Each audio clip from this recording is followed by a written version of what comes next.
All right, here we go, guys. The map is Daybreak, and down at the bottom left part of it is our ProToS player from the team Startail. He is their champion for this tournament. He is Squirtle. Wish I could do the Squirtle voice, but I can't. And up at the top right part of the map, in the green, from the team Empire, it is none other than Kas. Started with Squirtle quite a bit, actually. Yeah? Yes. You know, my preferred. I was a Bulbasaur guy myself. Oh, I was. No. And it's tough because that's just kind of like the hard way to do it in a lot of the games, because you run into fire types early on. Yes. You know? So it's tough for your grass type, but well, it always felt like the other way around for me when I was the water type. I always found the grass type. But I love Blastoise. Blastoise was awesome. Always kept Blastoise around to the very end of the game. Always kept in every Pokemon game I've ever played. Always stuck with the starter through all its evolutions. Was always part of my core team. Your Blastoise is in the top 3% of Blastoises. Yes. Blastoise. Blastoise. Blast twice. Blastoise. Done with this. I have no idea how to pronounce the plural of Blastoise. Blasti? Yes. That sounds like a different, bad medical condition or something. I don't know. Oh, you have a gaggle of Blastoise. I'm pretty sure there's a pill for that now. I'm sorry to tell you, you have Blastoise. Yes.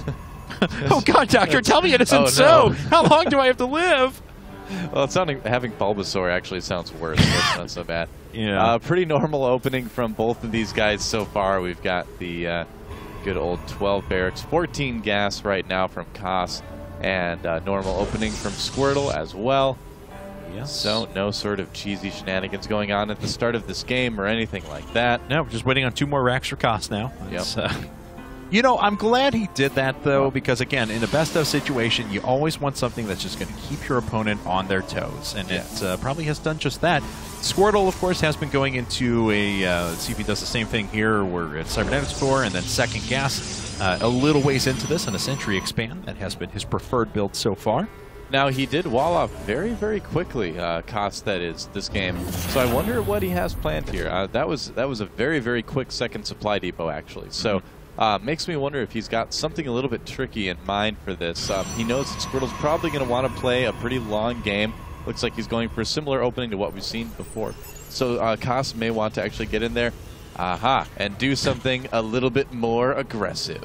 All right. And you know, when Intense Tone comes out of Doha, that means aggressive builds are afoot. So one Stalker already popping out, and indeed there is that factory. We'll see if a second gas gets put up here momentarily, or if he is just going to sit on 1 gas and try and expand.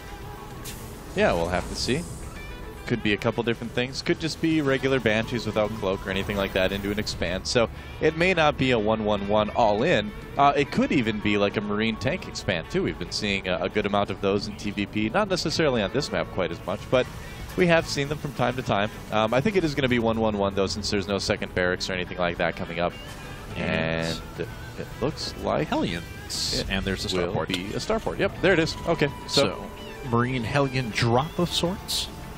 Could be. See here now, as once again Squirtle has expanded a 1-gate Sentry expand off of 2 gas. That's what we've seen out of him 3 games in a row now, and we'll see if how he wants to follow this up. Of course, when he wasn't impeded in the early game, he went right into Robo Bay on Antigua Shipyard and played a very, very greedy style, and was just killed by a big amount of bio. Yeah, so Kas might, again, try to take advantage of that here.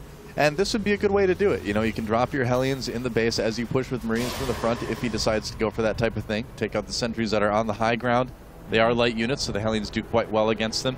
And come up the ramp, get at least, a couple probe kills. So this could end up working out pretty well for Kas. Okay. I saw a pro moving on. I wondered if this was going to be. Now, of course, he's used a little bit too much gas, and it's been a different way to approach it than Parting would, his teammates. But I was wondering if we were going to see the Gateway Nexus, but no, he slaps down 2 more gateways right afterwards, and it's just on a normal 3-gate expand. And or 1-gate expand into 3 gates. That strategy that you mentioned could very well be what Kas is expecting from Squirtle as well, given the fact that he is Parting's teammate. We have actually seen his teammate Ace do this build as well on this map. Yes. It's getting to be very popular. We're talking, of course, about the 3 Nexus into 8-gate. Yeah. That has been trending a little bit in ProToS versus Terran.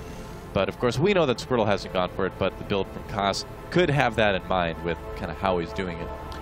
Let's see here now what Squirtle does to follow this up. He's not put down his Robo quite yet. He does have the resources available for it. I think he is going to actually expand. Well, we'll see. He might not get a chance. He might just have to respond to this here.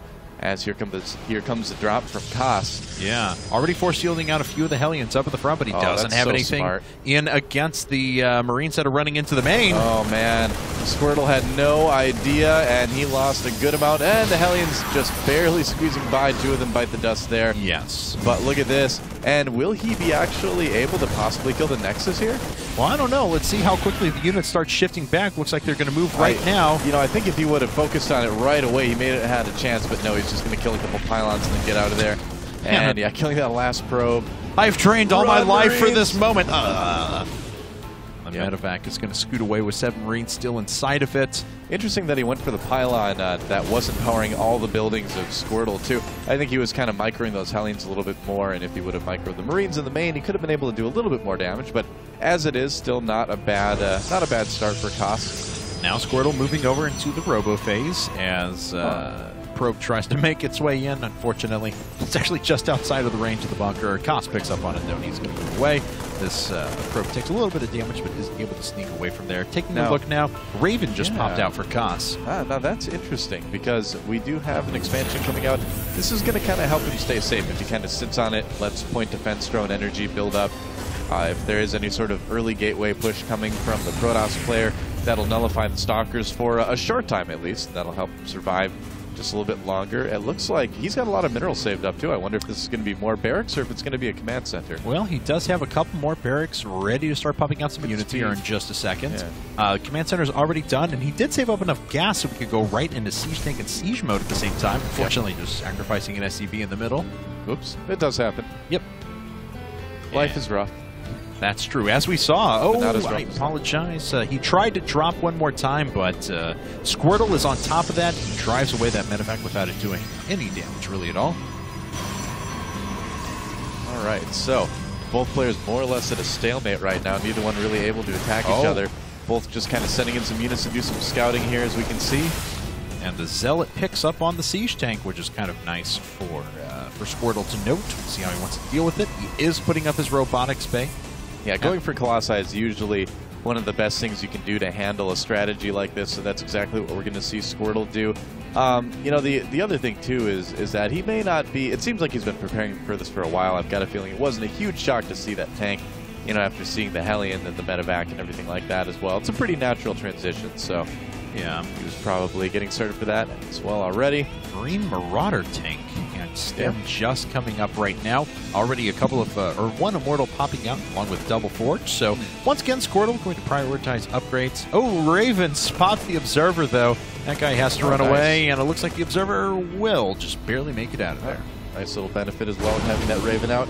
Oh, but the medevac gets taken down. A few Marines lost there for Kas. And let's see, +1/+1 coming up now for Squirtle as he's going to move into the upgrade phase pretty aggressively, still just producing off of 3 warp gates and that 1 robotics facility to make sure. Actually, 4 warp gates. He did build this one off to the left-hand side. So. Yes, he did. Now, this is definitely looking like a 2-base build here from Kas. I don't think we're going to see him take a 3rd here, although as soon as I say it, I'm sure he'll throw down a command center or something, so we'll see. But no, for now, just making Marines, Marauders, tanks, getting upgrades as well. Putting together a very, very strong 2-base push, but Colossi are going to be out by the time it gets there, so I think Squirtle's actually going to be in great shape to fend this off. And let's see, he can see the Observer. That guy's going to have to move away here in a second, and does, but gets a pretty good beat on what Kas has out on the field. Oh, yeah. There's a fair number of Marauders out there. He's not slacking on that count, so he has a huge amount of damage output. Yeah, he does. Usually this is the type of push you see come right up the natural, too. You take out the rocks, you siege up the tanks, and kind of use those to zone out the gateway units. So that may be his plan. And Kas has vision of the Observer, tracking it down right now. A few Marines, they're not stimming up, though. They're just going to try and chase that away. Oh, yeah, it'd be kind of a waste of energy to stim at this point. Yep. So maybe, you know, you could stim a couple of them. I suppose it'd be okay 1 to or stim 2 like or 2 something. Or 3. Yeah. All right, well, Colossi being added in, and finally more than 1 this time, as range is going to finish up very, very soon as well with +1/+1, and there's finally gateways 5 and 6 being added now, so Squirtle really, really dedicating himself to this 2-base play for now. Yep, big push coming out for Kas. This is it. He's more or less all in at this point, except for the command center that's building. Man, I need to look at the production queue before I open my mouth sometimes. It's okay. All right, so still a strong 2-base push coming from Kas. It is. But and let's see here now as Squirtle with quite a few units up. It looks like he wants to engage. Throws down Guardian Shield. The Zealots are making their way out. Charge is not done. It's just researching for now. Tanks sieging themselves up, forcing the Colossi away. And the front line of units is pushed back for now. yeah, Kas taking a bit of a supply lead at the moment. And was there point defense drone in that fight as well? I believe there was. Yes. There it is. Yep. So the Raven still has 100 energy, so enough for another point defense drone when the next engagement happens. Yep. Kas is going to go check for that third and not see it, and then maybe decide to push the natural.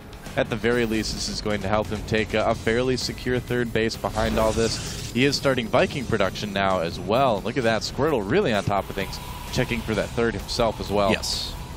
And Kas is waiting for that base, though. And a few units are popping out now. These tanks are starting to siege a little bit closer. And Squirtle going to have to bounce away. This probe is like, hey, what's... Oh, and just dead. It sounded so cute the way you did his voice, too. Hey, what's going on? Friendly. It's true. Well, probes are friendly. You know, the despite upgrades, how big of a jerk you may think they are. Well, they are jerks, but the upgrades are looking really good here for Squirtle as well. Yes. Plus 3 weapons on the way, plus 2 shields it looks like. And only 0-0 right now for Kas. Yeah, he does have that he's invested a lot of gas into these siege tanks and marauders. To come at the expense of those upgrades, obviously, his +1 weapons is just on the way now, where 1-1 is already finished for Squirtle. Empire.Kas being added along with the next base, and it looks like Kas has picked up on this, trying to bait a couple of units forward. And let's see here how far forward he actually wants to get. He has picked up on the base on the left-hand side, though. Yep, I think that's a good idea to just go and keep continuing to try to deny that third base. Definitely kind of the safest play, really, at this point. Needs to be a little bit careful that he doesn't get boxed in, but he will certainly be able to cause a cancel here. Oh, and Squirtle actually moving out on the map, maybe wanting to go around the back. Not really sure he's going to take out the point defense drone, though. He is forced to cancel his third base. He has a Zealot sitting over at his opponent's third. And it's like, aha! Like, yeah! Something to It kill! landed. All right. I'm so excited. I know. Let's see if we get another point defense drone. The Raven certainly has energy. Doesn't want to get that picked off. Yep. Wants to wait until just the right time for that point defense drone, too. Need to be very, very careful not to misuse that. That Zealot is having a great time. No kidding. Right now. Aw, 6 kills, though. Yep. Wow. Kas has a pretty significant supply lead here, and it's going to continue to increase now that he's got a pretty unopposed third base. But there are 2-2 upgrades now for Squirtle, so we'll see if he's able to start to make his way back into things. If he can take out this army, it would certainly be good for him, but he gets his forces cut in half. Storm is still a long way off. Yeah, no kidding. But when it does hit, that Templar should have energy, too, so that could turn the tables on the Terran player. All right, well, Squirtle's going to need to find a way to take a third here in a bit. He is going to make his way up. Does he pick off the Raven? Oh, point defense drone thrown down at just the perfect time. Yeah, unfortunately, it's not going to do Kas a lot of good because Squirtle does the smart thing and just pulls right back. Yeah. Takes his third as well. Marine coming back and being ever so annoying once again, but it will finally get cleaned up. Squirtle going to try and find a way to take that third base. Here we go. A few more warp-ins. Zealots making their way out. This is pretty good as Kas has just pulled all of his units away now, so this is actually going to deny mining of the third and allow him to catch up economically a little bit. Squirtle working on 3-3 upgrades and did just finish Storm. Oh, here we go. Kas wants to fight. Where are the Templar? Do they have enough for Storm? Wow, a great Storm. It murders everything in the middle, and Kas getting pushed back just a little bit. Also, a great feedback on the Raven going into this engagement to prevent the point defense drone. It means these Stalkers are being so effective, and that whole army gets cleaned up. What a great engagement from Squirtle. Kas just annihilated a huge supply lead being taken by Squirtle. And he may just decide to try to roll to victory with this as well. I think he may very well have the ability to do so. He's actually down in workers, which means his army supply is just way superior to his opponent now, because there is a 50 supply difference in there overall. Kas coming back with a few of his units, but my God, these units sitting on 2-2, soon to be 3-3 are going to be so strong. Yeah, I don't think Kas has much of a chance here. SCVs and everything else coming off the line. A couple bio units from the bottom, but yeah, Storms and Zealots are going to make short work of those. GG. Wow.